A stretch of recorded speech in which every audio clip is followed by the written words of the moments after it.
한마디로 말해서 오늘은 세계 자본주의 변화 속에서 한국이 어떤 위치에 있고 어떤 변화를 추구해야 하는지에 관한 이야기를 드려보겠습니다. 이완배 기자의 경제의 속살. 오늘은 김상봉의 학벌사에 함께 보겠습니다. 정선태 교수의 오늘을 읽는 책. 네, 오늘은 결국 포기한 특별검사에 대해 말씀드리겠습니다. 김성애 보좌관의 답정너. 네, 오늘은 SBS PD들의 성명서 그리고 여성 잡지 구조조정 중인 중앙그룹에 대해서 말씀드리겠습니다. 정상근 기자의 오늘 미디어. 김용민 브리핑. 잠시 후 시작합니다.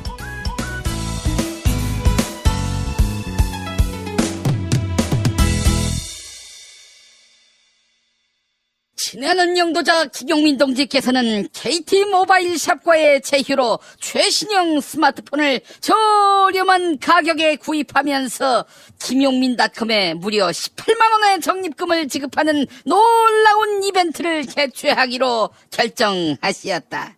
아이폰 X, 갤럭시 S9, LG G7 싱큐 등 최신형 스마트폰을 KT의 가성비 최고 요금제인 데이터 온톡 요금제로 월 49,000원 혹은 25% 약정 할인 시 월 36,750원의 요금으로 월 3GB 기본 제공에 3기가를 다 소진했을 경우 최대 1Mbps 속도로 데이터가 무제한 제공된다며 위대하신 지도자 김용민 동지께서 지금이야말로 스마트폰을 바꿀 절호의 기회라고 힘주어 말씀하시었다.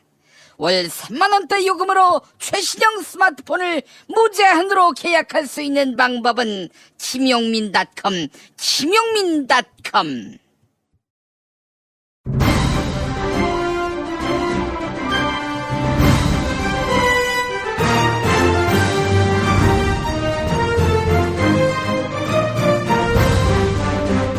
김용민 브리핑.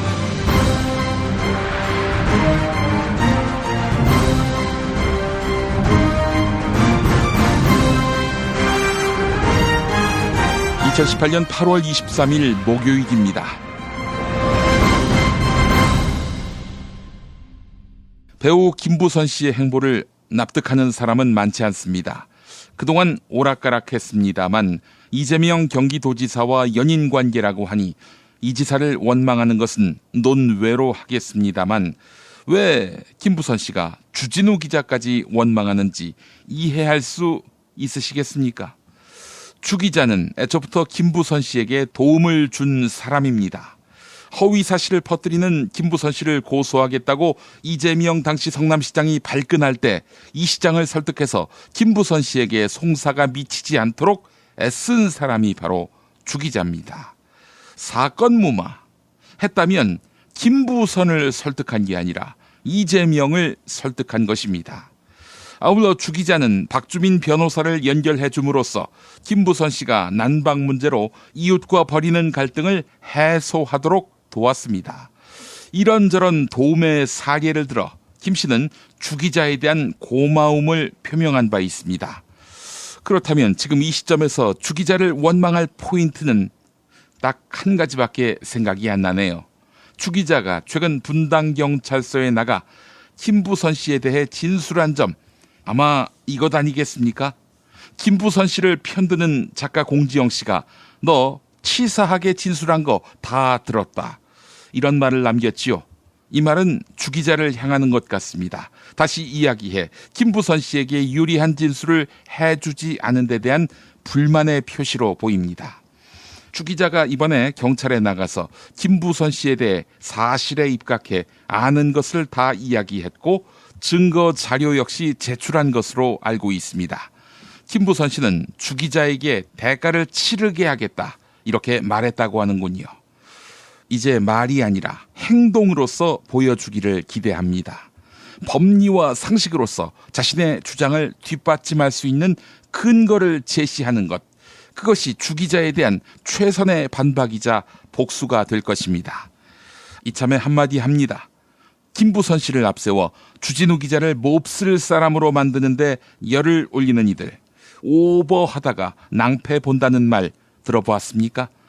주진우 기자가 그 자체로 정의일 수 없고 또 잘못하면 비판받을 수 있는 일개인이지만 이 문제와 관련한 그대들의 주장은 억측에 기초한 확증 편향의 다름 아니며 다만 배경과 의도를 의심케만 할 뿐입니다. 사태가 진정되면 당신들의 이름과 발언, 행동에 대해서 하나하나 따질 기회를 가질 것입니다. 경찰 수사를 예단하며 나름 부끄럽게 살지 않으려 했던 기자를 죽이는데 혈안이 된 당신들의 진면모를 말입니다. 김용민 브리핑 공개방송 공지 또 합니다. 돌아오는 일요일 낮 2시 서울 충정로 벙커원입니다. 김진양 개성공단 지원재단 이사장과 함께 남북이 경제 공동체를 이루는 그날, 우리는 어떤 새로운 나라에 살게 되는지 미리 상상하는 시간 가져보겠습니다. 여러분의 많은 참여 바랍니다. 돌아오는 일요일 낮 2시 벙커원입니다. 올해는 책의 해라고 하지요. 오는 9월 수원 행공동이 책 놀이터로 변신합니다. 전국의 지역 출판사들이 만든 맛깔난 책들이 한자리에 모이고 어린이 책 난장, 누구나 책방, 북 아트마켓에서 나만의 힙한 아이템을 찾을 수 있는 곳. 온 나라 지역 책들의 한마당 2018 수원 한국지역 도서전이 9월 6일 행공광장에서 시작됩니다. 책과 함께 놀아볼까요? 이 캠페인은 사람이 반가운 도시 휴먼시티 수원과 함께합니다. 스페이드 퀴즈입니다. 돌잔치, 채순잔치, 가게홍보, 체육대회, 창사기념일. 정답! 기념품! 문제를 끝까지 들으셔야죠.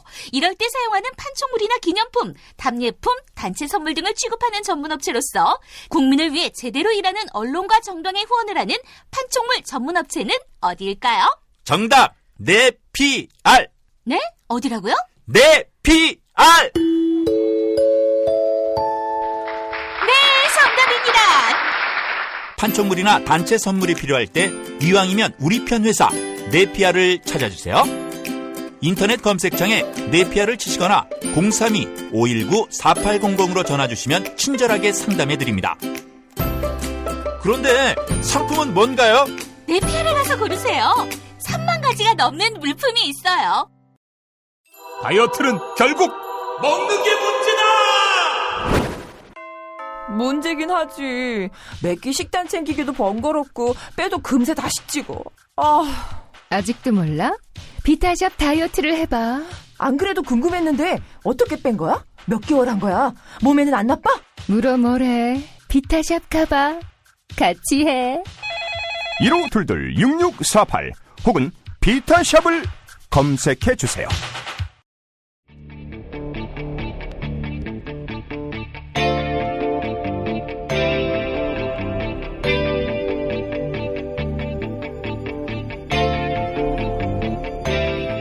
김용민의 뉴스 광장.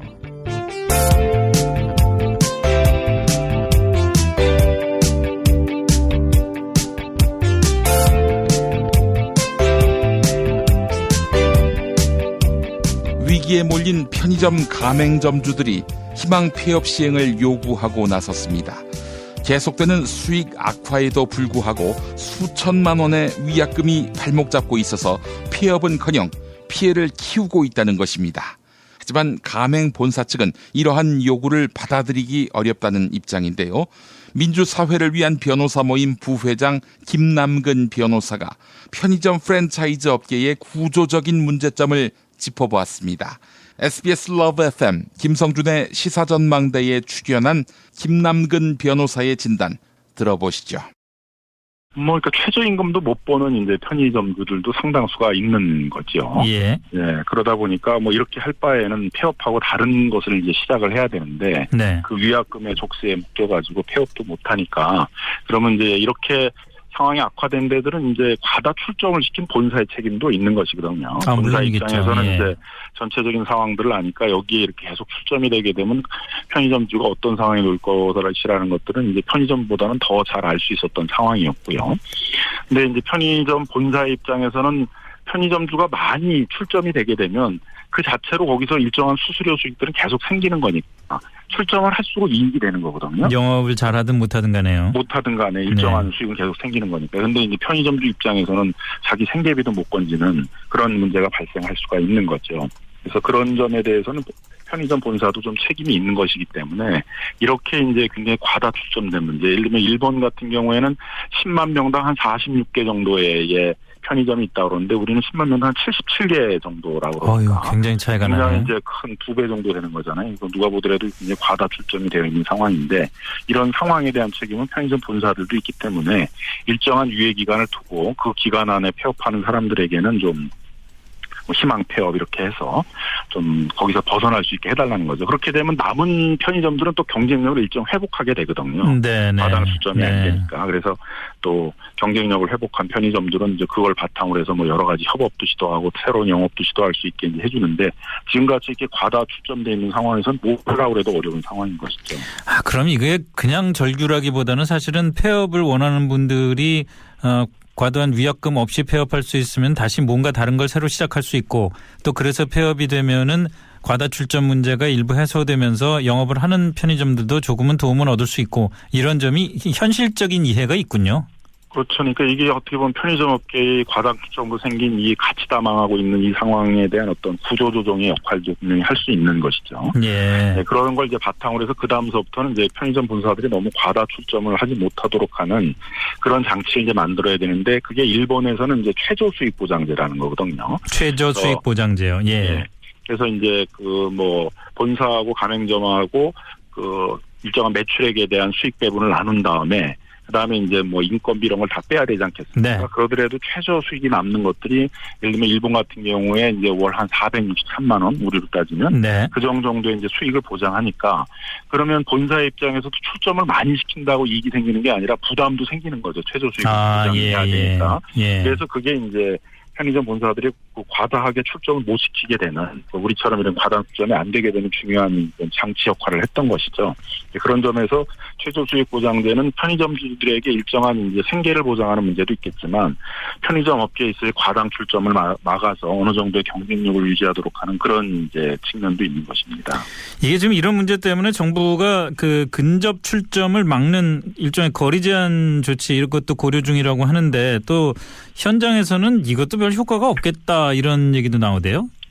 그 문제는 이제 지금도 편의점 본사가 그 가맹점이 있는 경우에 그 인근에다 직영점 250m 이내에는 직영점이라든가 동일한 가맹점을 내지 못하도록 하는 규정은 있습니다.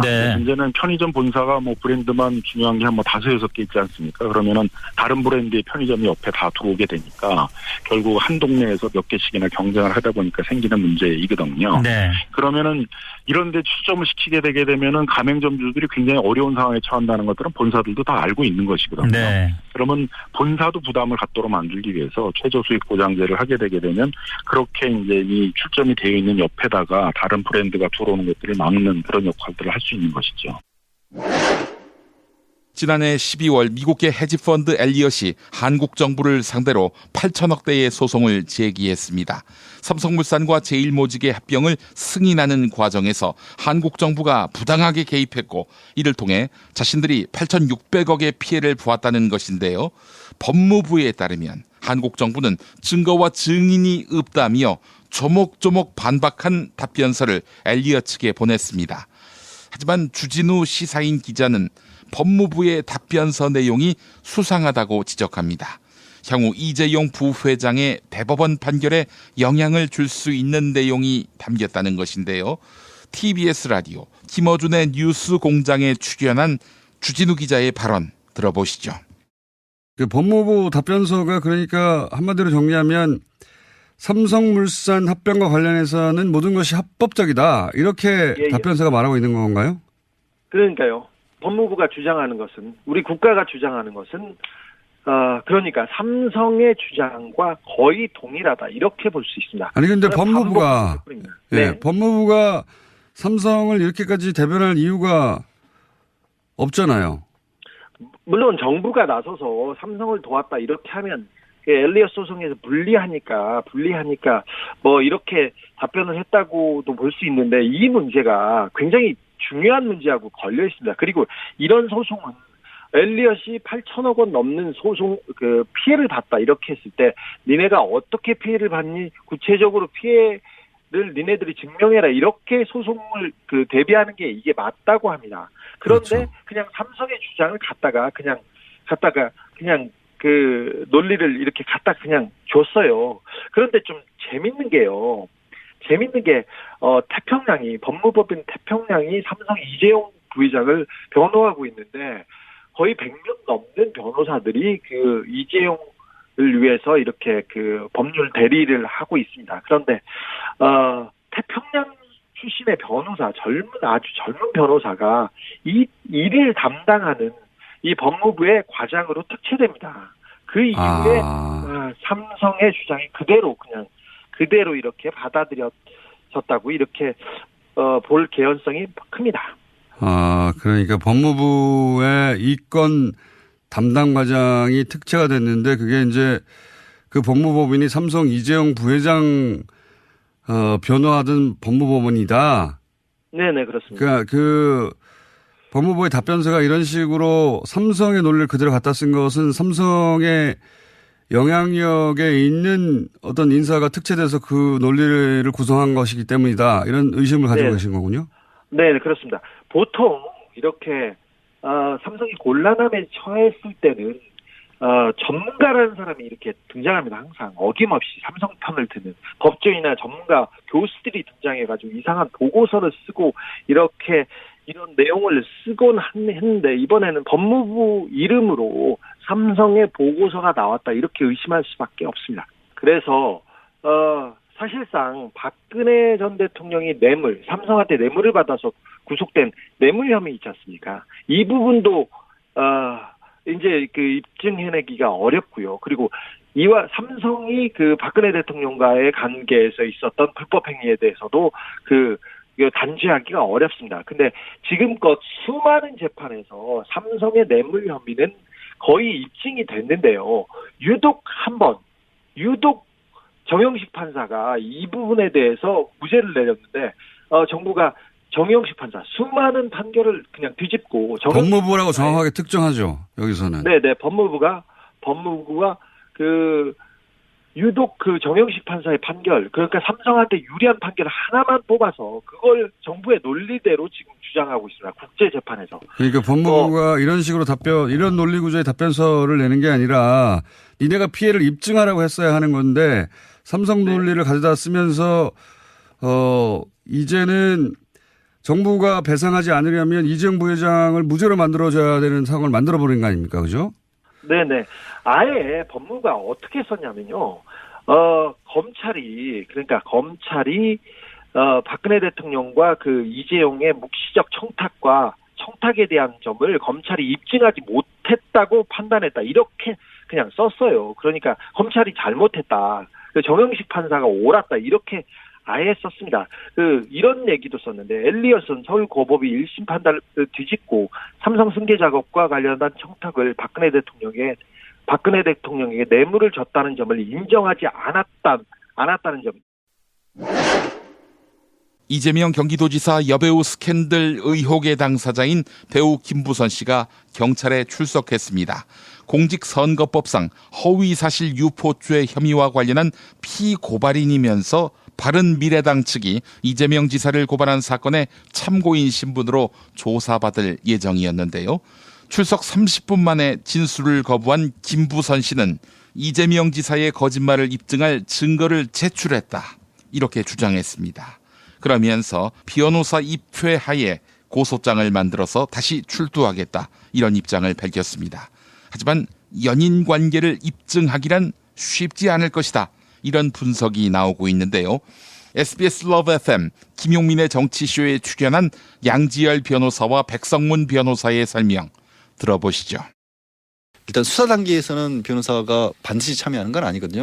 그렇죠. 기소가 됐을 때 법정에서는 모를까. 근데 이게 전체의 이재명 지사와 김부선 씨의 관계와 관련해서 고발이 당한 게 아니고 이제 지난 지방선거 과정에서 김영환 바른미래당 후보가 이재명 지사와 김부선 씨의 관계 중에서 특정한 날짜, 특히 이제 노무현 전 대통령의 장래와 관련된 부분을 집요하게 거론을 했지 않습니까? 그러니까 그 부분이 이재명 지사로서는 굉장히 선거를 치르면서 아팠던 부분일 거예요. 왜냐하면 그게 어떻게 보면 남녀간의 부적절한 관계를 넘어서서 어떻게 그런 상황에서 그런 일이 있었을 사실이라면 때 정치적 폐륜이죠. 그렇죠. 그러니까 특히 다른 것도 아니라 민주당을 지지하는 분들로부터는 도저히 있을 수 없는 일이었기 때문에 그거는 아니다라고 해서 딱 그 부분을 특정을 해서 야 이거는 명백하게 잘못된 허위사실 공표야라고 고발을 했고 그 조사를 받기 위해서 오늘 이제 출석을 하는 거죠. 이거 어떻게 전망됩니까? 수사 전망이. 사실 이거는 밝히기가 너무 어려워요. 사실인지 아닌지. 근데 지금 조금 전에 양재열 변호사 얘기했던 거는 그러니까 그 노무현 전 대통령의 장래와 관련된 부분 관련해서 김부선 씨 진술이 흔들렸다 뭐 이런 주장들이 나왔지 않습니까? 근데 김부선 씨는 나는 날짜를 특정한 적이 없다라고 했는데 또 예전에 SNS를 보면 날짜를 특정을 또 했어요. 이제 그러니까 그런 부분들을 기초로 해서 이제 허위인지 여부를 밝혀야 할 텐데 전체적인 큰 그림으로 봤을 때는 사실 이재명 지사하고 김부선 씨와의 관계를 명확하게 입증해 줄 만한 증거 자체가 없어요. 그러니까 분명 이상을 하고 뭐 또 김부선 씨는 내가 살아있는 증인이니까 내 얘기를 다 믿어라는데 사실 우리나라 뭐 형사재판이나 아시겠지만 무언가 이상해도 증거가 없으면은 이 진위 여부가 밝혀지기 좀 힘들지 않겠습니까? 그래서 이번 것도 저는 그냥 유야무야 끝나지 않을까 싶어요. 그냥. 2016년 12월 9일 박근혜 당시 대통령의 탄핵 소추안이 국회에서 통과된 날 조현천 기무사령관이 청와대에 들어갔습니다. 군 고위 관계자는 그날 조현천 기무사령관이 청와대 관저에서 박근혜 대통령을 만난 것으로 안다. 이렇게 말했는데요. 관련 내용을 단독으로 보도한 한겨레 하어영 기자가 세부 내용을 짚어보았습니다. TBS 라디오 김어준의 뉴스공장에 출연한 하어영 기자와 진행자 김어준 딴지일보 총수의 대담 들어보시죠. 예, 맞습니다. 실제로 그 기무사령관이 청와대에 드나들 때 같이 수행했던 뭐 전 관계자들 이야기를 들어보면요, 그 대통령이 아닌 다른 사람을 만나러 들어가는 경우는 거의 없다. 뭐 이렇게 봐도 된다. 이렇게 이야기를 합니다. 근데 이제 그때는 군 통수권을 잃고 직무 정지된 상태 아닙니까? 예, 맞습니다. 그러면 예를 들어서 그 기무사의 고유한 기능인 북한 관련 정보라든가 아니면 뭐 군내에 어떤 구테타 모의가 있다든가 이런 보고를 하려면 이제 군 통수권이 정해졌으니까 황교안 권한대행을 만났어야 하는 거 아닌가요? 맞습니다. 그러니까 일단 만남의 대상도 내용도 모두 잘못된 건데요. 그러니까 당일 2010년 12월 9일 떠올려 보시면 오후 4시쯤 그 국회에서 그 탄핵 소추안이 의결이 됩니다. 의결이 된 다음에 그게 7시에 저녁 7시에 청와대로 전달이 되거든요. 그 순간 모든 권한을 잃습니다. 다만 신분만 유지하고요. 그러면 기무사령관이 본인의 만에 하나 본인의 업무를 한다라고 했을 때는 방첩이라든가 군사정보라든가 대정부 전복 기능이라든가 이런 내용을 들고 청와대가 아닌 총리실에 있는 황교안 권한대행을 만났어야죠. 그렇죠. 그런 점에서 좀 문제가 있습니다. 네. 그러면은 이제 그 시간의 전후를 다시 한번 재정리해 보자면 지금 이제 그 기무사 내에 비밀 TF를 꾸렸다는 거 아닙니까? 예. 그러면 이 비밀 TF가 청와대를 방문한 이후에 꾸려진 겁니까? 맞습니다. 이게 시간 순으로 좀 간단하게 정리를 해보면요. 그 촛불 집회가 그 지난 그 최순실 박근혜 게이트 그 이후에 촛불 집회가 처음 벌어진 게 10월 말입니다. 10월 말 이후에 기무사령부가 처음으로 계엄을 언급하는 게 그 집회 일주일도 안 된 시점인 11월 초예요. 11월 초에 이미 계엄을 언급하기 시작합니다. 11월 3일인가 뭐 그렇게. 예. 11월 3일에 현시국 관련 국면별 고려사항이라고 해가지고 그 청와대 국방부 등 계엄 필요성 및 합동수사본부 설치 여부 논의 뭐 여기에서 그 청와대를 언급하기도 하고요. 그 이후에 이제 12월 9일 날 말씀드렸던 것처럼 조현천 사령관이 청와대에 들어간 것이 확인이 된 거고요. 또 그 이후에 지난주에 제가 그 방송에서 말씀드린 그 조 전 사령관이 누군가의 지시를 받고 합동참모본부에 갔다가 협의를 거절을 당합니다. 네. 그 이후에 이제 기무사에 TF가 꾸려지고 청취자분들이 알고 계시는 기무사 계엄령 문건 그리고 이것에 대한 실행 준비가 있었느냐라는 이런 일들이 벌어지게 되는 거죠. 그러니까 지금까지의 보도에서 사실은 박근혜 전 대통령은 등장하지 않았는데 이번에는 청와대가 전면에 박근혜 대통령 시절의 청와대가 전면에 등장하게 된 거네요. 이게 처음으로. 아직 거기까지만 취재가 된 거죠? 일단은 그렇죠. 진실은 반드시 밝혀진다고. 무엇이 진실입니까? 대통령이라고 하는 지위를 진실을 밝히지 않는 데에 역이용해서. 아프니까 팩트다. 제19호 태풍 쏠릭이 한반도를 향해 올라오고 있습니다. 제주도는 이미 태풍의 직접 영향권에 들었는데요. 태풍의 진행 방향의 오른쪽인 위험 반원에 우리나라 전역이 들어가 강풍과 폭우 피해가 우려됩니다. 연합뉴스 TV와 인터뷰한 기상청 추선희 예보 분석관의 설명 들어보시죠. 태풍 쏠릭이 서해상과 중부지방을 지날 것으로 예상됨에 따라 전국이 태풍의 직접 영향권에 들어 강한 바람과 많은 비가 내리겠습니다. 특히 태풍은 내일 새벽 인구가 밀집된 수도권을 지날 것으로 보여 큰 피해가 예상됩니다. 경향신문은 초속 35m 바람은 열차를 넘어뜨릴 수 있는 강풍이다 이렇게 전하고 있는데요. 태풍의 경로와 가까운 해안과 산지를 중심으로는 초속 40m, 그 밖의 지역에서는 최대 순간 풍속 초속 30m 이상의 매우 강한 바람이 불 것으로 보입니다. 기상청에 따르면 초속 20m의 바람 앞에서는 몸을 30도 정도 굽히지 않으면 걷기 힘들게 됩니다. 초속 40m에선 작은 돌들이 날아다니게 되고요. 50m로 넘어가면 집들이 무너지는데요. 초속 60m의 강풍이 불면 철탑이 휘기도 해서 심각한 피해를 입게 됩니다. 태풍 쏠릭은 최대 풍속 초속 43m의 강한 중형급 세력을 유지하고 있는데요. 쏠릭이 수도권에 도달하면 초속 20m 정도의 바람이 불 것으로 예상됩니다. 다만 빌딩 사이에선 초속 40m 수준으로 강해지는 빌딩풍이 발생할 수도 있습니다. 2010년 8월 말 발생한 제7호 태풍 곤파스의 최대 순간 풍속은 무려 초속 52m였네요. 지금까지 아프니까 팩트다였습니다. 소중한 사람들과 마음을 나눌 때 딱 좋은 술이 있습니다. 청정 제주의 화산암과 비바람을 극복한 오가피 뿌리에서 원액을 추출했습니다. 그리고 60일 동안 발효하고 1년간 저온 숙성해 녹고의 눈물을 완성했습니다. 좋은 술은 1% 인간의 노력과 99% 자연의 선물로 만들어집니다. 몸에 좋고 맛도 더욱 좋은 녹고의 눈물을 김용민닷컴이 가장 저렴한 가격에 판매합니다. 영절 선물로도 좋습니다. 녹고의 눈물. 큰맘 먹고 떠나는 제주 여행 진짜 제대로 즐겨야 되는데. 렌트카 예약은 했어? 아니 아직. 회사도 너무 많고 최저가라고 해도 보험료에 이거저거 추가되면 왠지 속는 느낌이 들어서. 그럼 제주 렌트카 대여 협동조합 JRCR 해봐.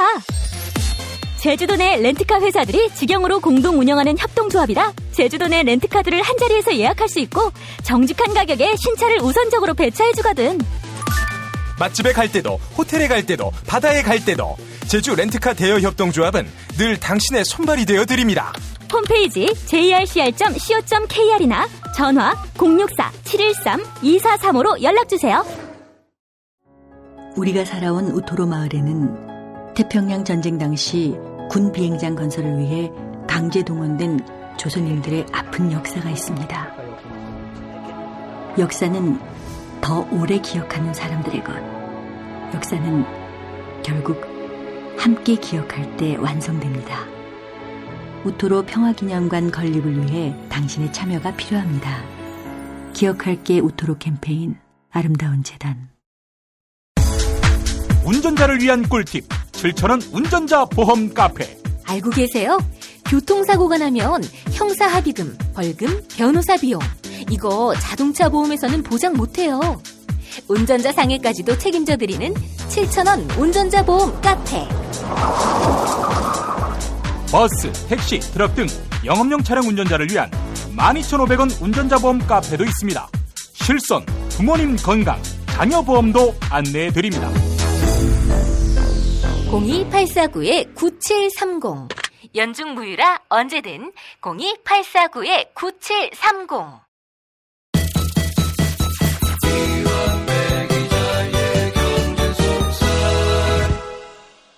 예전엔 모든 게 좋다가 언제부턴지 골반이 뒤틀리고 허리가 아프십니까? 중요한 건 몸의 자세입니다. 이젠 바디로직으로 몸을 조율해 보세요. 검색창엔 바디로직, 전화는 031-345-4550번입니다. 경제의 속살로 이어갈까요? 민중의 소리 이완배 기자 함께하겠습니다. 이완배 기자님. 네, 안녕하십니까? 네, 오늘 어떤 이야기 해볼까요? 예, 오늘은 격변의 세계라는 주제로 브리핑을 계속 드리고 있는데 4번째 시간입니다. 미국과 영국이 거대한 변화 한복판에 있는데 그렇다면 과연 한국 자본주의는 어디쯤 와 있고 앞으로 어떤 변화를 추구해야 하는지 이런 이야기를 드려보려고 합니다. 예. 대단히 놀라운 사실인데 한국 자본주의는 정통 의미의 주류 경제학에 부합하는 시스템을 가져본 적이 없습니다. 미국과 영국이 1980년 이후에 매우 단단한 신자유주의 시스템을 도입하면서 이른바 주류 경제학에서 폼잡고 자랑하는 교과서적인 주주자본주의 이런 걸로 민중들을 착취해왔죠. 예. 반면에 한국 자본주의는 재벌자본주의라고 부릅니다. 근데 제가 궁금한 건 보수 경제학자님들 요즘 그런 헛소리 굉장히 자주 하고 다니시던데 소득주도 성장은 경제학 교과서 어디에도 없는 말이다. 이런 멍멍이 소리들을 하고 다녀요. 그건 교과서를 니들이 만들었으니까 그런 거고요. 지들 마음대로 주류 경제학을 교과서라고 주장하라고 자빠졌으니까 그런 헛소리들을 하는 거죠. 그런데 백보를 양보해서 이 멍멍이 소리를 받아들인다 치고요. 그래서 니네 주류 경제학 말 그대로 주류라고 생각을 하고 교과서라는 걸 만들었다 치더라도요.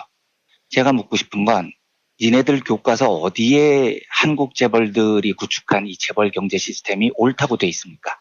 있으면 좀 보여주세요. 어느 주류 교과서 몇 페이지에 이따위 재벌 경제 시스템이 주류 경제학에 부합된다고 적혀 있는지요. 그러니까 한국의 재벌 경제 시스템은 주주자본주의를 주류로 하는 영미식 경제학과는 동떨어져도 저만큼 동떨어져 있습니다. 대표적인 예를 들어보면 한국 재벌들은 오랫동안 배당을 하지 않았습니다. 배당이라는 건 기업이 이익을 내면 보통 1년에 한 번씩 그 이익금 중 일부를 주주들에게 나눠주는 겁니다. 예. 그러면 상식적으로 재벌들도 이 배당을 좋아해야 되잖아요. 배당을 하면 현금이 생기니까요. 그런데도 기업은 배당을 더럽게 안 합니다. 왜 안 하는 줄 아십니까? 배당을 하면 주주들에게 회사 돈을 나눠줘야 되기 때문에 그렇습니다. 10,000원을 배당하기로 했는데 주주가 10%씩 보유하고 있고 10명이 있어요. 그러면 10,000원을 1,000원씩 10명에게 배당을 하는 겁니다. 근데 재벌들은 이게 싫은 거예요.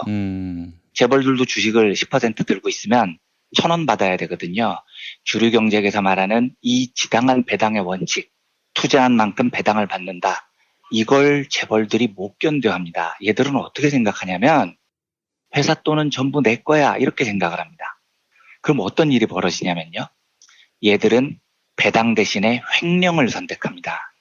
왜냐하면 배당을 하면 자기는 보유 주식만큼만 배당을 받는데 횡령을 하면 회사 돈을 자기가 다 가져갈 수 있거든요. 그러니까 제가 효성그룹 조현준 회장 이야기를 얼마 전에 드렸는데 홍콩에서 티셔츠 2,000불어치 법인카드로 썼을 거라는 의심이었잖아요.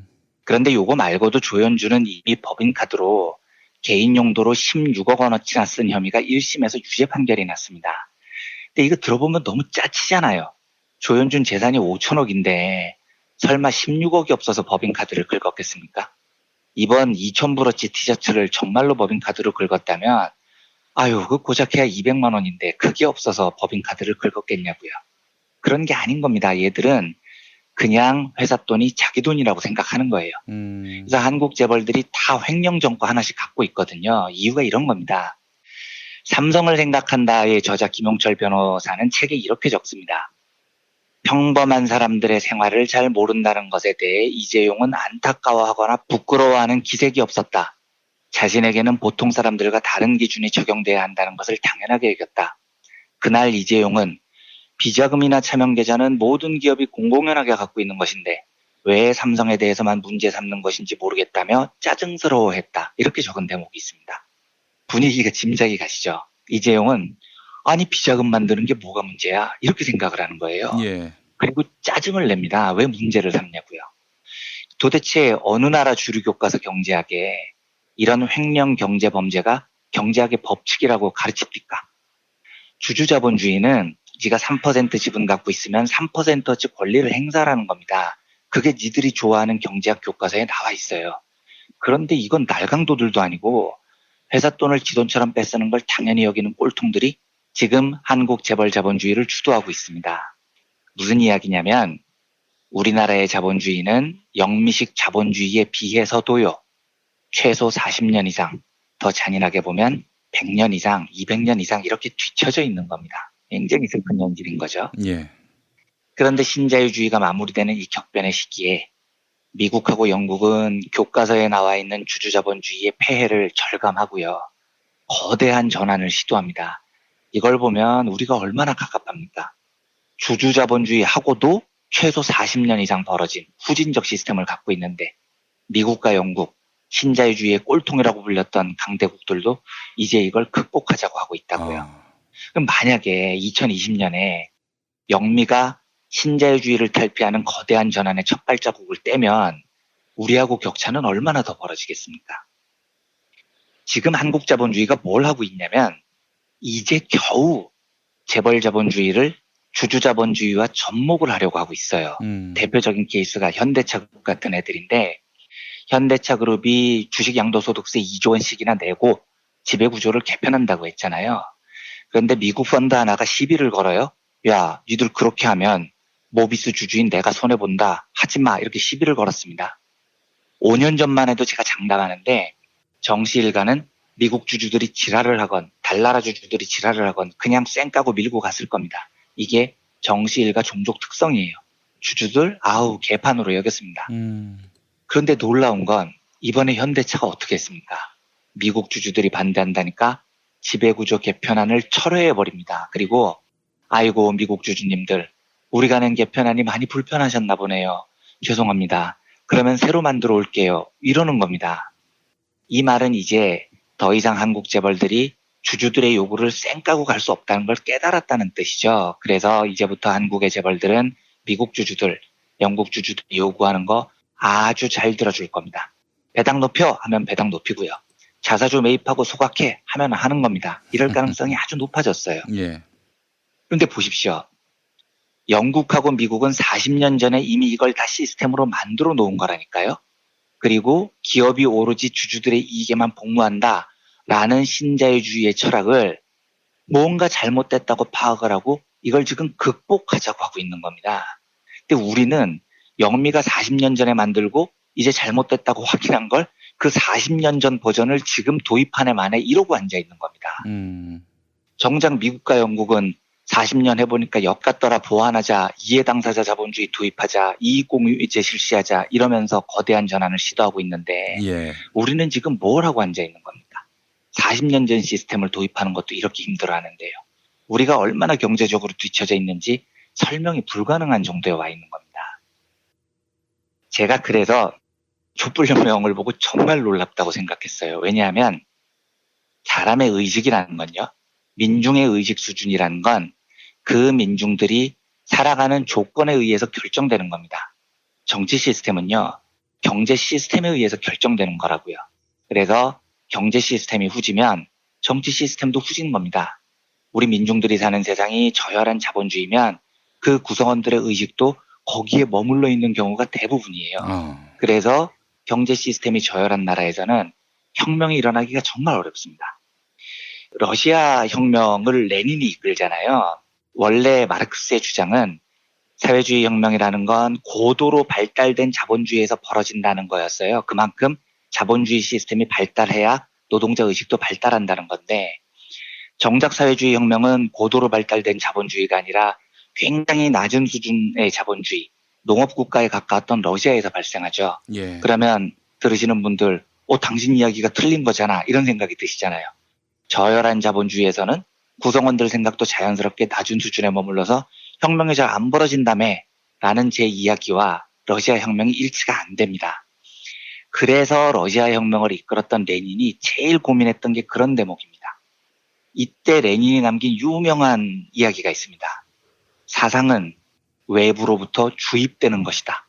이런 말을 레닌이 남겨요. 사상은 외부로부터 주입된다. 예. 그러니까 러시아에서 사회주의 혁명을 주도했었던 레닌이 보기에 지금 노동자들은 자발적으로 의식이 높아지지 않는 겁니다. 그래서 이 의식은 노동자에게 주입을 시켜야 된다는 생각을 가진 거예요. 그래서 레닌식 사회주의 혁명론은 그야말로 단단하게 사상으로 무정한 아주 소수의 사상가들이 언더서클 만들고 지하당 만들어서 은밀하게 노동자들에게 사상을 주입하고 단련하고 그래서 러시아 혁명을 만들어냅니다. 그런데 지금 한국을 보십시오. 자본주의 시스템은 쌍팔년도 시스템입니다. 그런데 민중들의 정치의식은 세계에서 제일 선진적이에요. 이거 진짜 놀랍지 않습니까? 자본주의는 영미식 자본주의에 비해서 최소 40년 이상 뒤처져 있는데 촛불혁명을 보면 민주적 비폭력 절차로 정권을 바꾸는 놀라운 과정이 영미민중들에 비교해보면 제가 보기에 최소한 50년 이상 앞서 있어요. 이거 대단한 미스테리입니다. 이게 되려면 종전의 사고방식으로는 레닌식으로 누군가가 촛불혁명을 주도하는 사람에게 졸라게 사상을 주입해야 가능했었던 거라고요. 그런데 우리 촛불혁명에서 누가 사상을 주입했습니까? 무슨 언더서클이나 혁명 조직이 선동을 했나요? 아니잖아요. 폴라니가 이야기했던 인간성을 갈아버리는 맷돌의 자본주의 한가운데에서 민중들이 자발적으로 협동하고 자발적으로 연대하면서 독재 정부에 저항합니다. 어떤 지도부도 없었습니다. 그러니까 저도 촛불 집회 20차례에 다 나갔지만 나가면서 이걸 보면서 설명이 안 되는 겁니다. 와, 이런 쌍팔년도 후진 자본주의에서 이런 놀라운 민중의 연대의식이 발현되다니 기적 같은 일이 벌어진 거죠. 그렇습니다. 예. 예, 그러면 지금 한국이 어디쯤 와 있는지 짐작이 가실 겁니다. 정말 연구 대상이긴 하지만 경제 시스템이 정치를 규정한다. 인간이 살아가는 환경이 인간의 의식을 규정한다. 이 원칙에 의거해 보면 지금 한국 상황은 돌연변입니다. 경제 시스템은 쌍팔년도 후진 시스템인데 민중들의 정치의식은 2060년형, 2070년형 최선진 연대형 의식을 장착하고 있는 겁니다. 예. 이 말은 이 현상이 매우 놀랍기도 하지만 사실은 매우 불안한 상태이기도 하다는 뜻입니다. 경제 시스템과 민중들의 정치의식 간의 이 시간 괴리가 무려 80년, 90년이 나요. 그런데 이건 절대로 유지될 수가 없습니다. 왜냐하면 어쨌든 사람의 의식이라는 건 환경하고 일치하려는 성향이 있거든요. 그러면 쌍팔년도 경제와 2060년형 민중들의 의식, 이 80년의 괴리는 언젠가 반드시 어디선가에서 일치하게 돼요. 어디서 만나느냐 이게 문제인 겁니다. 우리가 이 격변기를 잘 대응하면 쌍팔년도 경제 시스템이 2060년형 선진정치 의식에 막 따라올 겁니다. 이러면 정말 멋진 마무리가 되는 거죠. 지금부터 한국의 시민사회가 촛불혁명 때 보여주었던 그 선진적인 연대와 협동 의식으로 폴라니가 말하는 이중운동을 멋지게 소화하면 경제 시스템이 확 선진적으로 바뀌는 겁니다. 비록 지금은 영미가 보여주는 개혁에 비해서 우리 자본주의가 많이 뒤처져 있고 그걸 부러워하지만 한국 민중들의 정치의식이 워낙 뛰어나고 연대와 협동이 얼마나 대단한 결과를 가져오는지에 대한 뼈저린 경험이 있기 때문에 빠른 시간 안에 우리 경제 시스템을 앞당겨서 이 80년의 괴리를 좁힐 수 있어요. 이게 가장 바람직한 그림입니다. 근데 부정적으로 보면 여기서 잘못하면요. 40년 앞서간 정치의식이 40년 뒤처진 경제 시스템 쪽으로 줄줄줄줄 딸려올 수도 있어요. 이러면 정말 허무한 겁니다. 재벌 시스템이 계속 유지되고요. 그게 한국 경제의 구세주 같은 역할을 하고요. 이렇게 우리 민중들의 의식이 거기에 주입되다 보면 우리가 촛불혁명 때 보여줬던 연대와 협동, 이게 점점 사라지지 않겠습니까? 아씨, 연대는 무슨 연대. 먹고는 살아야 될 거 아니냐. 경제 성장률 높여야 될 거 아니냐. 아유, 그러려면 재벌 위주, 수출 위주로 가야지. 이런 식으로 의식이 뒤로 질질질질 딸려오면 말짱 도루묵입니다. 이건 정말로 비극인 거죠.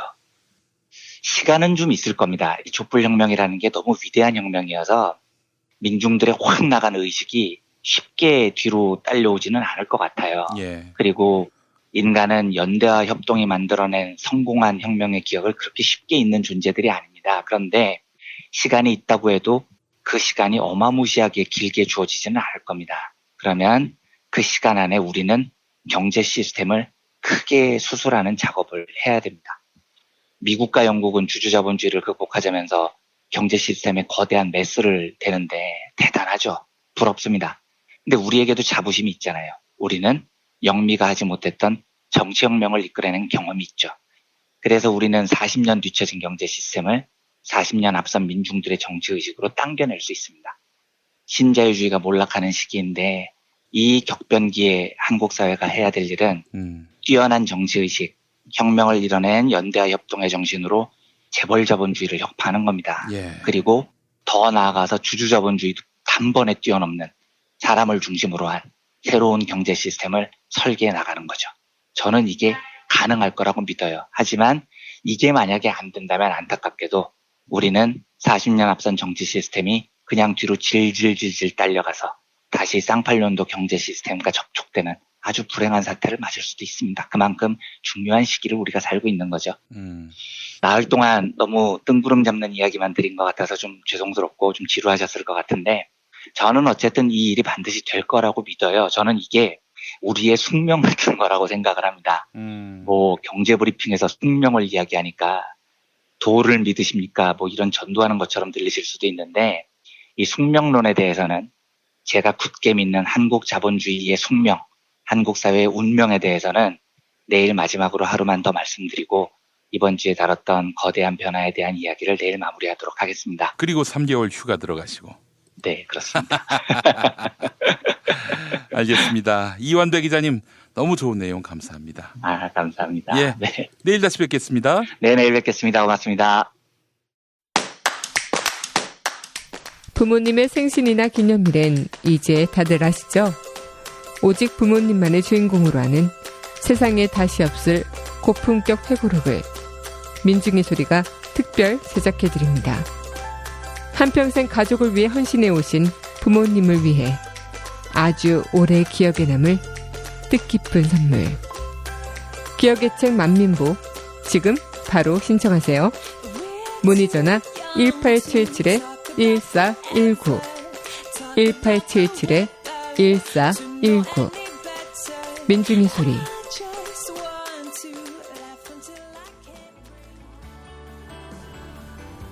안녕하세요. 민중의 소리 아나운서 정혜림입니다.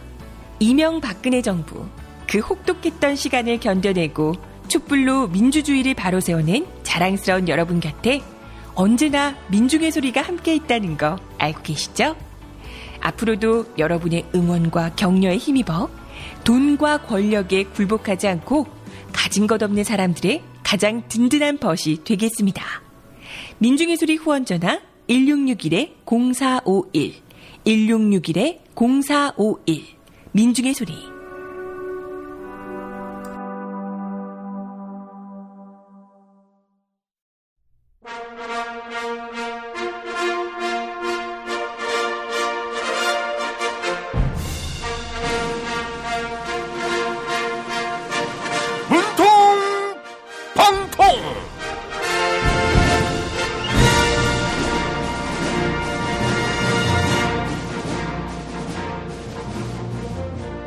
대통령 문재인입니다.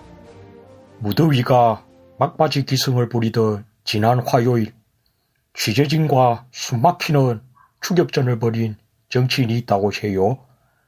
바른미래당 안철수 전 의원의 편지 읽어볼게요. 문재인 대통령님, 안철수입니다.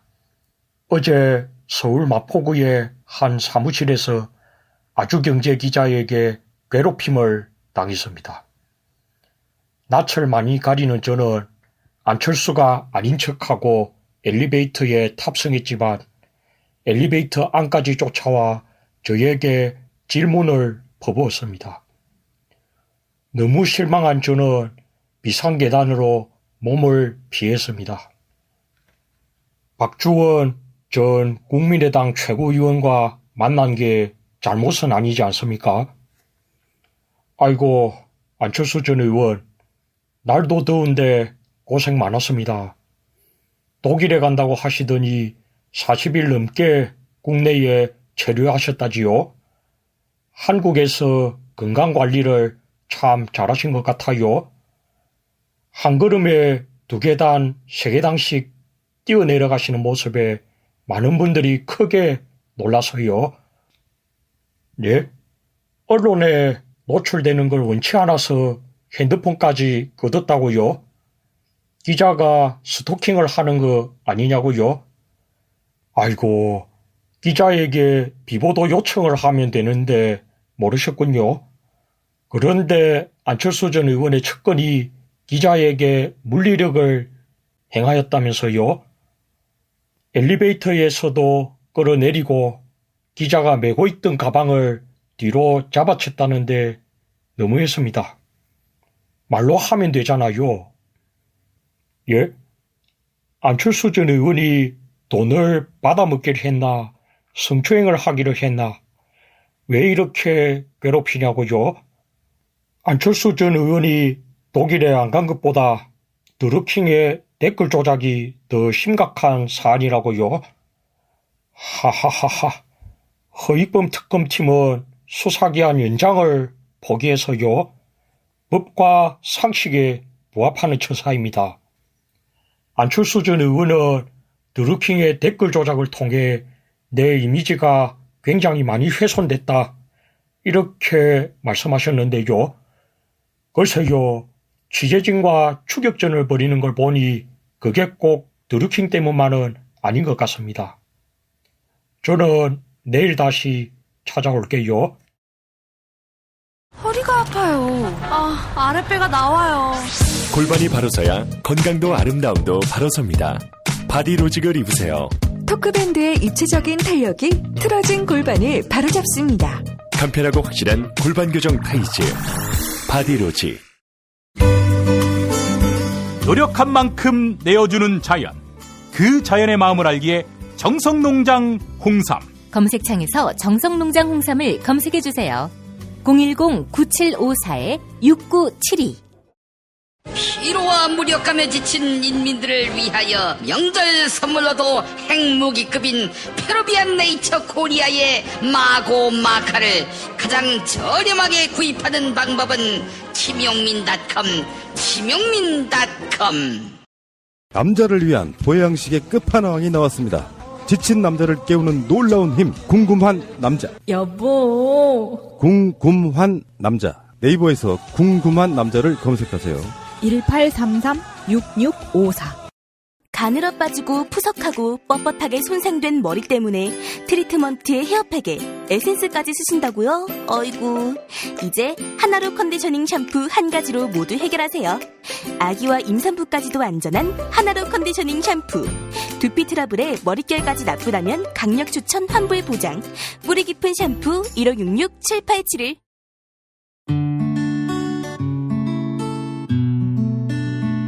당신과 내가 좋은 나라에서 그 정의로운 나라 그곳에 산다면 난 그냥 좋아서 웃기만 할 거예요.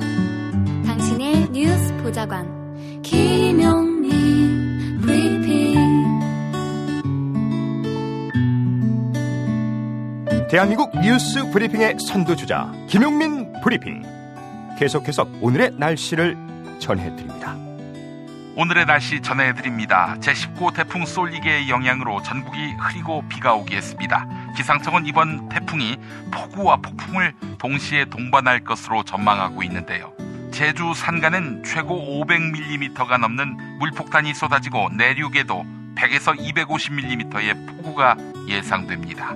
또한 육상에서는 초속 30에서 40m의 강풍이 불겠는데요. 제주도와 남해안에는 콘크리트 건물이 무너질 수 있는 초속 50m의 폭풍이 몰아칠 것으로 보입니다. 여기는 대한민국 브리핑 1번지 김용민 브리핑입니다.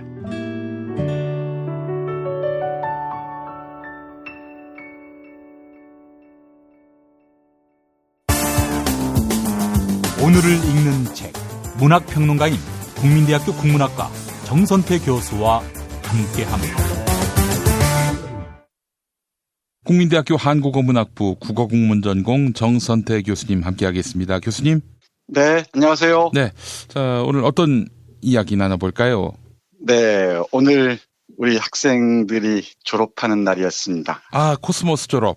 네, 그렇습니다. 졸업식 할 때마다 이런저런 생각이 갈마드는데 네. 시원섭섭하죠. 이런 질문이 굉장히 저열하게 스스로 느껴집니다만은 얼마나 취업했습니까? 뭐 저열하긴요, 당연한 질문이죠. 네, 제가 소속돼 있는 학과 같은 경우는 취업률이 썩 좋지는 않습니다.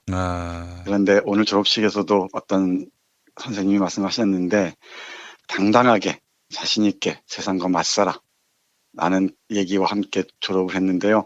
그게 저는 자산이라 생각하고요. 네. 취업이야 뭐 한두 배 늦어질 수도 있고 좀 빠를 수도 있는데 저뿐만 아니고 같이 근무한 선생님들이 취업에 크게 많이 길들여지지 않은 것 같습니다. 아직까지는. 그래서 우리 학생들의 그 당당한 모습을 어떻게 우리가 뒷받침할지 그쪽에 더 심혈을 기울여 왔던 것 같아서 네. 변명 삼아 말씀드리자면은 뭐 취업의 어떤 두려움 같은 건 별로 없는 편입니다. 대신 학생들은 어쩔지 모르겠어요.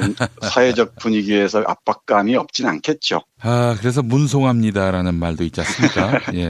참 그런 말들이 참 우스울 따름입니다. 예.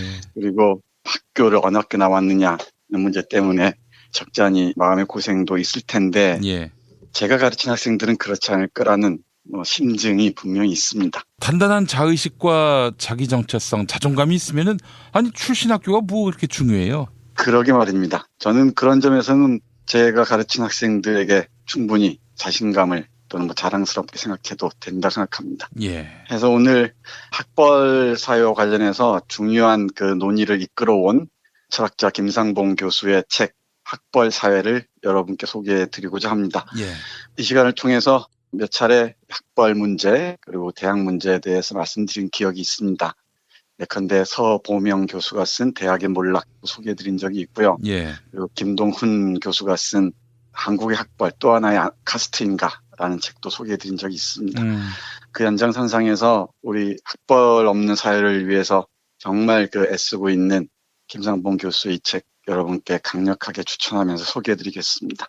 이 책은 상당히 철학적인 사유가 깊이 배어있는 아주 격조 있는 책입니다. 그리고 이 학벌이라는 문제가 결국 대학 문제죠. 대학 문제가 우리 사회 전반적인 상황과 얼마나 긴밀하게 연결되어 있는지 촘촘하게 엮어낸 책이라고 할 수 있을 것 같습니다. 예. 생각 같으면 정말 몇 시간에 걸쳐서 이 책을 요약 정리하면서 의미를 함께하고 싶은데 오늘은 핵심만 가려서 여러분께 말씀드려 보기로 하겠습니다. 예.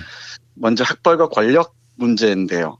잘 아시다시피 한국 사회의 모든 지배 구조 속에 이른바 학벌, 학맥이 작동하고 있다는 건 다 아는 사실입니다. 정치계는 물론이고요. 언론계, 그리고 재계, 모든 분야에 학벌이 바이러스처럼 침투해 있다는 것은 다 알려진 사실입니다. 우리가 대학을 얘기할 때는 참된 의미 학문기관이다, 좀 교육기관이다 라고 얘기하잖아요. 그런데 김상봉 교수는 어려운 소리 하지 말라고 얘기합니다. 학생들이 참된 의미의 그 학문을 하는 것도 찾아보기가 어렵고 예. 그리고 이 교수들이 제대로 교육하는 것도 보기 어렵다는 겁니다. 여러 가지 상황상 그저께 말씀드렸습니다마는 취업이라는 게 시대정신이 돼버린 정말로 이 앙상한 사회에 살고 있습니다. 그리고 교수들은 정말 의미 없는 연구에 내몰리고 있고요. 성과주의죠. 연구재단의 압박 속에서 헤어나기가 쉽지가 않습니다. 이런 와중에서 입시 경쟁의 노예가 된 우리 많은 젊은이들이 이 책 표현을 그대로 옮기면 서울대에 가려고 몸부림을 칩니다. 그리고 서울대 가지 못하면 죽음도 불사하고요. 그리고 대학을 들어갔다 하더라도 반수라는 것 아시죠? 어떻게든 이른바 서울대 가려고 몸부림을 친다는 겁니다. 왜 그러느냐라는 질문이 당연히 제기되겠죠. 예. 이 책에서 이렇게 말합니다. 그것은 학문이 아니라 권력 때문이다. 대학에서 생산되고 전수되는 학문이란 출세욕과 권력욕을 은폐하기 위한 알리바이일 뿐이다.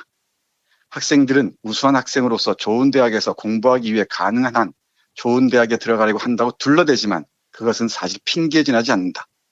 어차피 학생들은 공부하기 위해 대학에 가는 것이 아니기 때문이다. 만약 학문이 문제였더라면 서울대학이 아니라 기업대학에서 공부하는 것이 자살을 해야 할 이유가 되지는 않았을 것이다. 거기에도 훌륭한 교수들이 넘치도록 많이 있기 때문이다. 아니 어쩌면 경영학의 경우에는 잘 알려진 몇 명 교수들의 이름을 생각할 때 서울대보다 기업대학에 더 훌륭한 교수들이 많다고 할 수도 있다. 그러나 이런 말들은 서울대에 가지 못했다고 자살한 학생에게는 아무런 위로도 되지 않았을 것이다. 왜냐하면 처음부터 학문 따위는 전혀 문제가 아니었기 때문이다. 정확한 진단입니다. 서울대학을 가는 이유가 훌륭한 교수와 함께 정말 깊이 있는 학문을 도야하기 위해서 다 핑계지나지 않는다는 것입니다. 예. 이건 누구든지 주위를 둘러보면 알 수 있는 사실이라고 생각합니다. 학벌이 권력과 밀착되어 있기 때문에 대학의 기능 자체가 마비돼 버릴 수밖에 없죠. 이게 신자유주의와 결탁됐다는 것도 잘 알려진 사실입니다. 어제 오늘 경제 속사를 들으니까 칼 폴라니의 악마의 맷돌 얘기를 하던데요. 모든 것을 다글다글 갈아버리는 이 자본주의의 악마성을 잘 표현한 그 비유로 악마의 맷돌을 종종 사용하곤 하죠. 예. 대학까지도 그야말로 다글다글 다 갈아버린 겁니다. 자본의 논리, 시장의 논리가 대학에 침투해서 움쭉달싹 못하게 만들어버린 상황이죠. 언젠가 말씀드린 기억이 있습니다만은 몇몇 대학에 가면은 대기업들이 중요한 건물들을 다 지어주고 하다못해 편의점까지도 무슨 GS니 뭐니 하는 게 다 들어와 있습니다. 그리고 이 대학이 하나의 기업 마인드로 무장한 이상 시장 논리에서 벗어나기 힘들죠. 그러니까 악마의 맷돌에 제발 우리 좀 갈아주십사 하고 뛰어드는 형국이라고 얘기할 수 있을 것 같아요. 이렇게 해서 어렵게 대학을 가는데 이 대학 갈 때 조건이 좀 있는데 이게 돈이라는 겁니다. 이게 교육과 계급 재생산과도 밀접하게 관련이 되는데요. 학벌사회 이 책에서는 주로 서울대를 하나의 사례로서 얘기를 합니다만은 자본과 대학이 얼마나 밀접하게 관련되어 있는지 그리고 계급 재생산과 교육 시스템이 어떻게 연관되어 있는지 이렇게 서술하고 있습니다. 잠깐 보겠습니다. 예. 서울대는 돈이다. 이것은 여러 가지 의미에서 그러하다. 첫째로 서울대 학벌에 편입되기 위해서는 자본이 투입돼야 한다. 입시 경쟁은 상상을 초월할 만큼 치열하고 그 경쟁에서 이기기 위해서는 돈을 쓰지 않으면 안 된다는 것은 한국 사람 모두가 경험적으로 알고 있는 일이다. 사교육비는 그 자체로서 일종의 지하 경제이므로 정확한 통계를 내는 것이 불가능하지만 매년 여러 기관에서 조사 발표한 것에 따르면 매년 우리 국민이 사교육비에 지출한 비용은 적게는 7 내지 10조 원에서부터 많게는 거의 30조 원에까지 이른다. 2001년 어느 입시기관의 조사에 따르면 사교육으로 유명한 서울시 강남구 대치동에 살기 위해서는 평균 자녀 수 2.3명인 가정의 경우 한 달 평균 800만 원의 생활비가 드는데 이 중 사교육비로 지출되는 돈만 무려 250만 원이다. 이는 자녀 한 명당 한 달에 100만 원 정도의 돈을 과외비나 학원비로 지출한다는 말인데 이것은 서울대 학생에게 이틀짜리 과외 2과목을 시키고 나머지는 동네 학원에 하나 보낸 빠듯한 돈이다. 이렇게 얘기를 합니다. 이건 하나의 쉬운 사례만을 말씀드린 건데 이른바 서울대를 비롯한 명문대학에 보내기 위해서 사교육에 수많은 이 자본이 투하된다는 것 잘 알려진 사실입니다. 이걸 감당하지 못하면은 포기한다는 것이죠. 이런 만큼 학벌 구조가 우리 사회의 부의 편중과 긴밀하게 연동돼 있다는 걸 알 수 있고요. 교육도 빈익빈 부익부의 이 틀에서 빠져나오지 못하는 상황에 직면해 있는 것 같습니다. 이른바 명문대라는 데를 나와서 정말 사회에 순기능을 하고 양심적인 사람으로서 리더십을 행사하고 그러면 얼마나 좋겠습니까? 그런데 그렇지가 않다는 거 다 알죠. 이 책을 펼치면 중간쯤에 박노해 선생의 시가 한 편 인용돼 있습니다. 사람만이 희망이다라는 책에서 뽑아놓은 글인데 그 부분 잠깐 보겠습니다. 서울대, 연고대, 명문대 출신끼리는 보수 진보 가릴 것 없이 인맥을 타고 우리가 남이가 끌어주고 키워준다면서요. 그렇게 잘 나가는 사람들끼리 더불어 함께 잘들 살아갑니다. 나눔과 섬김을 잘도 실천합니다. 계급차별에 한이 맺힌 나는 30년밖에 못 간 군사독재보다 눈에 드러나는 계급차별이나 분단구조보다 더 끈질기고 공고한 이 숨은 신분제만 같습니다. 사랑도 인연도 시대조차 초월하는 이 숨은 구별짓기가 나는 끔찍합니다.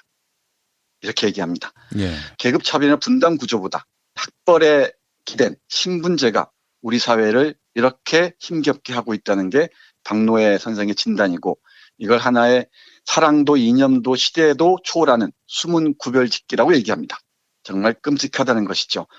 종종 비하인드 스토리처럼 얘기를 듣지 않습니까? 국회에서 여당 야당이 뭐 싸우고 어쩌고 하는데 조금만 밖으로 나오면은 서로 선배님 뭐 아우님 하면서 다 같이 밥 먹고 술 쳐드시고 이렇게 한다 그러죠. 예. 그러니까 어떤 가치의 논쟁 이런 자리가 아니라는 거죠. 학명이니 인명이 이런 걸 다 연결돼 있어서 진지한 가치 논쟁 자체가 불가능한 그런 국면에 있다는 겁니다. 예. 정치계뿐만이 아니고 뭐 법조계도 우리가 잘 아는 바와 같습니다. 이처럼 우리 학벌 사회가 안고 있는 수많은 문제들을 어떻게 돌파할 것이냐가 역시 또 이 책의 중요한 제안이 될 수 있겠죠. 하나는 제가 동의하는 건데 이 책에서 강조하는 것은 독일 대학의 사례입니다. 예. 우리 대학이 칸막이라면은 여기서 하나의 물통인데 그 물통에도 칸막이가 나눠 있지만 다 흐르게 돼 있다는 비유를 써요. 근데 우리는 한 칸막이에 들어가면 이게 평생을 좌우한다는 것이죠. 이동 가능성이 없다는 겁니다. 그런 식으로 비유를 하는데 결론은 대학들 사이에 문호 개방을 하라는 겁니다. 그리고 대학을 평준화하자는 겁니다. 대학의 평준화라는 게 그냥 제입뽑기로 누군가 들어간다는 게 아니고 여러 가지 제도적 장치를 통해서 얼마든지 풀어갈 수 있다고 얘기를 해요. 그러니까 서울대학 같은 경우도 얼마든지 여러 개를 만들 수가 있죠. 뭐 서울대학은 대학원 특화대학으로 만들거나 또 각각의 국공립대학들을 서울대화하는 거죠. 그리고 그 사이를 흐르게 하는 방식이 있을 테고요. 또 공직의 지역할당제나 뭐냐 이런 것들을 아주 지속적으로 정책을 펼친다면은 이 문제, 학벌 사회 문제를 얼마든지 풀 수 있을 것이라고 얘기를 합니다. 예. 그리고 이 책에서 제안하고 있는 상당 부분들이 현장에서 실천되고 있기도 합니다. 예를 들면은 이력서를 넣을 때 대학을 가리는 거 있잖아요. 이런 부분들, 그러니까 블라인드 면접 같은 겁니다. 그런 게 이 책에서 제안했던 것들인데 지금 조금씩 실천을 옮겨지고 있죠. 예. 그것처럼 이 책이 진단하고 있는 학벌 사회의 문제점과 해결 방향을 함께 고민한다면은 우리가 족쇄처럼 차고 다녀야 할 학벌의 문제에서 하나씩은 벗어날 수 있지 않을까 생각도 합니다. 그리고 정말 우리 시민들이 학벌 문제를 깊이 있게 받아들여야 할 것 같아요. 그러니까 시장의 논리나 자본의 논리에 속박되어 버려서 모든 걸 취업으로만 돌려버리는 정말 이 악마의 맷돌에 갈려버린 대학을 구원하기 위해서라도 또는 구조하기 위해서라도 시민들이 나서야 할 때가 아닌가 싶습니다. 그리고 이 책의 마지막 부분에 이렇게 적혀 있습니다. 많이 아시겠지만은 이 학벌이라는 게 하나의 트라우마로 남아서 평생 동안 사람들을 괴롭히는 경향이 아주 강하잖아요. 그런 그 질환들을 치유하기 위해서라도 학벌 문제를 심각한 사회 문제로 인식할 필요가 있다는 겁니다. 마지막 부분 조금 읽어보겠습니다. 예.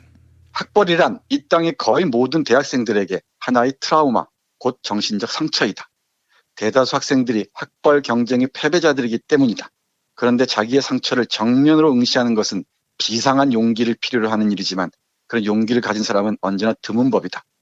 노동자들이 노동자 정당을 애써 외면하고 부르주아 정치가에게 열공하면서 자신의 상처를 잊고 대리만족을 느끼듯이 대학생들 역시 학벌 문제를 자기와는 아무 상관도 없는 문제인 것처럼 애써 외면하면서 학생운동의 과제를 언제나 자기로부터 소외된 곳에서 찾아왔던 것이다. 이렇게 얘기합니다. 이 학생들뿐만이 아닙니다. 뭐 대학 사회의 구성원들도 그렇고요. 그리고 우리 시민들도 이 대학에 안고 있는 문제에 정말 많은 관심을 기울여 주셨으면 좋겠습니다. 김상봉 교수가 여러 차례 강조하듯이 우리 사회의 심각한 사회적 질환이라고 할 수 있기 때문입니다. 예. 네, 오늘 우리 학생들 졸업식을 맞이해서 학벌 사회에 치이지 않길 간절히 바라면서 그리고 학벌 사회가 조장에는 위계화 또는 서열화에 매몰되지 않고 당당하게 자신의 삶을 가기를 바라면서 학벌 사회가 안고 있는 구조적 문제 김상봉 교수의 학벌 사회라는 책을 통해서 여러분과 함께 했습니다. 예. 자존감도 자기 성찰도 없는 그런 학벌. 그 학벌이 낳은 괴물이 바로 양승태 아닙니까? 네, 양승태 뿐이겠습니까? 이른바 공부기계들. 한번 사법고시 잘 치르면 시험 잘 보면은 평생이 보장되는 권력을 향유하면서 지들끼리 결탁하고 지들끼리 주고받는 우리 박노해의 시처럼 사랑도 이념도 초월하는 그런 자들의 지배하에서 우리가 살아왔다는 거죠. 뭐 이건 제도가 바뀌어서 될 문제는 아니고요. 우리의 의식이 먼저 개혁돼야 개선될 수 있는 그런 과제가 아닌가 하는 생각을 해봤습니다. 학벌이 일종의 숙명이 돼버린 사회 속에서 학벌 계급 사회는 필연적인데요. 네, 이를 극복하지 않고는 우리는 또 다른 신분 사회 속에서 사람을 급으로 나누고 격으로 따지는 틀에서 헤어나오지 못하는 그런 삶을 사는 것이 아닌가 하는 생각을 해봤습니다. 네, 맞습니다. 그 의식의 문제 관련지어서 잠깐만 덧붙이면은 우리 왕멍이나 중국 작가가 한 얘기인데요. 네. 이상이 현실을 개조할 수 있지만 현실도 이상을 개조할 수 있다고 합니다. 그러니까 우리 시민들의 연대와 협동에 의한 저항이 계속 이상을 바꿔나가기도 하고 그리고 이 정책의 방향들도 제시해 나갈 수 있을 것이라고 생각합니다. 네, 교수님 말씀 잘 들었습니다. 네, 고맙습니다.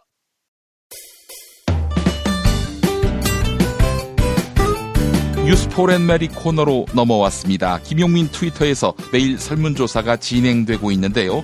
이재명 경기도지사의 여배우 스캔들 당사자인 배우 김부선 씨가 어제 경찰에 출석했습니다. 김부선 씨는 경찰서에 들어가자마자 수사팀에 진술 거부 의사를 밝혔고 정식 고소장을 제출할 것이다. 이렇게 밝혔습니다. 이어서 이재명 경기도지사를 법정에 세우기 위해 거짓말을 입증할 결정적인 증거를 제출했다. 이렇게 강조했는데요. 이에 여배우 스캔들에 대한 시민들의 견해 여쭈어 보았습니다. 어젯밤 9시까지 모두 898분이 의견 남겨주셨는데요. 77%, 4명 가운데 3명은 여배우 스캔들은 허위 사실로 판명날 것이다. 이렇게 전망했습니다. 김부선 씨 주장대로 연인 관계가 입증될 것이다. 이런 의견은 23%로 나타났습니다. 트위터 의견 볼까요? 스카이세우님, 포토라인에 서서 기사화시키고 조사를 거부한 것은 그냥 언론 플레이로만 보여집니다. 초무자 무지님, 정황상 김부선 씨의 말이 맞다고 생각되나 증거가 없어 힘들 것 같습니다. 라고 해주셨습니다. 설문조사에 참여해주신 여러분 감사합니다.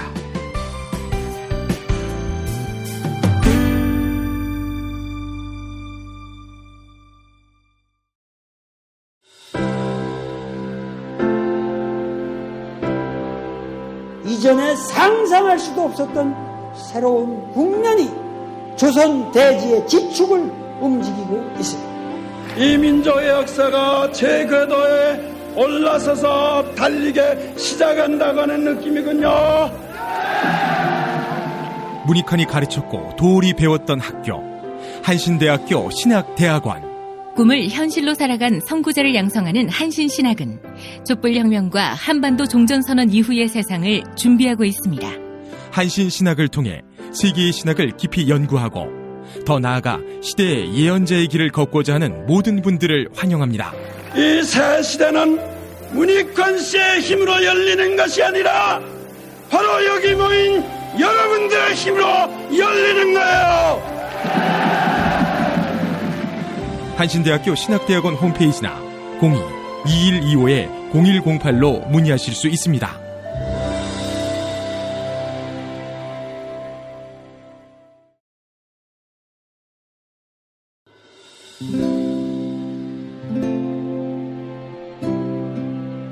문익환 목사님은 우리 남북 관계에 있어서도 큰 정기를 마련해 주셨습니다. 늦봄 문익환 목사 탄생 100주년. 민주화와 통일운동을 위해 11년 4개월간 옥고를 마다하지 않은 행동하는 양심. 오늘 우리가 누리고 있는 이 민주주의 또 문익환 목사님 우리 덕분이 아주 큽니다. 그가 24년 동안 살았던 서울 강북구 인수복로 통일의 집이 6월 1일 문익환 통일의 집 박물관으로 거듭납니다. 사람들이 이렇게 항상 북적북적 이렇게 했던 공간이라 아버지한테만 아니라 우리 모두들한테 굉장히 큰 의미가 있는 통일의 역사를 기억하며 통일의 길을 모색하는 문익환 통일의 집 박물관 기념사업 추진위원으로 함께해 주시겠습니까? 이건 단지 어떤 유가족들의 유산이 아니라 우리 시대가 가지고 있는 유산이기 때문에 자세한 안내는 포털 사이트에서 문익환 통일의 집을 입력해 주세요.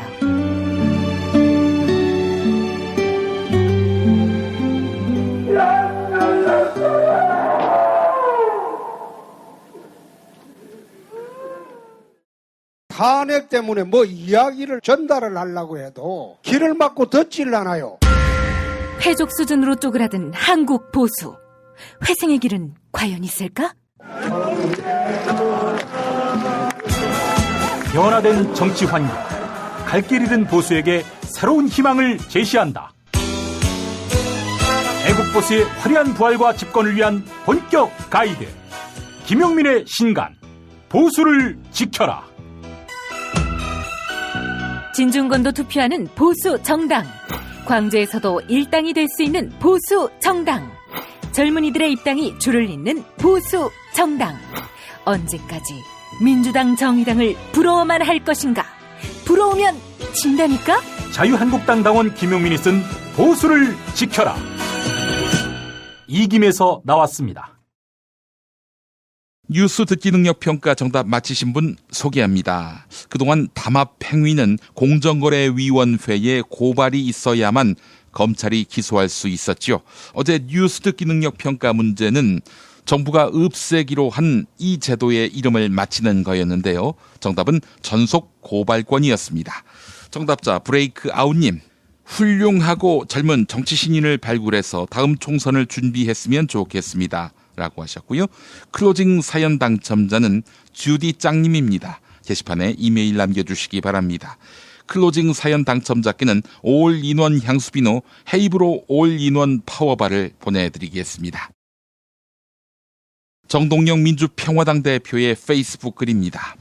남동공단 화재 참사로 목숨을 잃은 34살 청년은 세일전자에서 일한 지 1년이 됐고 얼마 전 3층에서 4층으로 옮겼다고 한다. 34살 청년은 땀 흘려서 열심히 일한 죄밖에 없는데 어느 날 갑자기 가족 곁을 떠나버렸다. 그 청년의 할머니는 나 같은 것을 데려가지 왜 우리 생떼 같은 손주를 데려갔는지 말씀하시면서 가슴을 쥐어뜯으신다. 또 어머니는 아들 하나밖에 없는데 아침에 잘 다녀오겠다고 인사하고 나가서 영영 돌아오지 못했다 라며 절규하셨다. 그 어머니와 할머니의 절규가 정말 마음 아프다. 이런 비극을 끝내야 하지 않겠는가.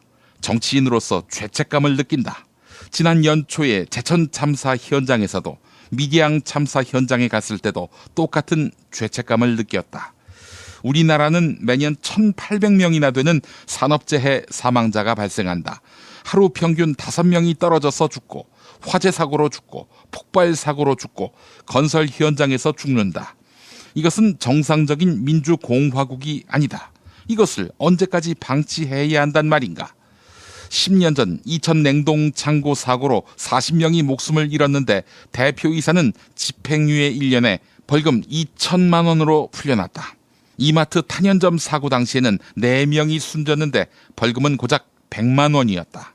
사람의 생명이 쓰러졌는데 벌금 100만 원, 200만 원으로 끝나는 이런 법체제 하에서 산업재해 사망사고 1등 국가라는 오명에서 벗어날 수 없다. 이제 정말 각성해야 한다. 기업살인법을 제정해야 한다. 그래서 공장과 기업, 공공기관에서 발생하는 사망사고에 대해 엄중한 책임을 물어야 한다. 그래야 산재사망 세계 1등 오명을 벗을 수 있다. 네, 1부 마치겠습니다. 2부도 많이 들어주시기 바랍니다.